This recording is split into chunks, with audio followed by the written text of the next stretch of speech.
The execution of a convicted murderer in Missouri is on hold this morning amid the growing debate over lethal injection.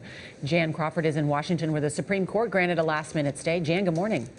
Well, good morning. So the justices stopped this execution last night, sent the case back to the lower court. That doesn't happen that often in these kind of cases, and it could affect other death penalty cases. Now, in this case, Russell Bucklew was convicted of fatally shooting a Missouri man back in '96 and then raping and kidnapping a woman. His lawyers are arguing that Missouri's method of lethal injection is cruel and inhumane.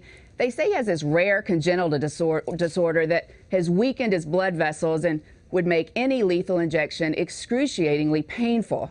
But here's why it could have a broader impact, Nora and Charlie. It comes when lethal injections are under intense scrutiny. There was a botched execution in Oklahoma last month that left a condemned killer basically writhing for 40 minutes before he died of a heart attack. Now, lethal injection is the most common form of execution.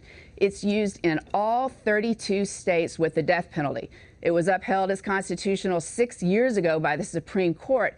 But here's the problem. Lately, the lethal drugs have been increasingly difficult to get because the companies that make them, they're mostly in Europe, are refusing to supply them for executions, which is forcing states to experiment with other drugs. Now, it's unclear at this point how the Supreme Court's order is going to affect these executions in other states, but it will probably give them pause, I think, until this issue is finally resolved. Nora? No doubt, Jan. Thank you.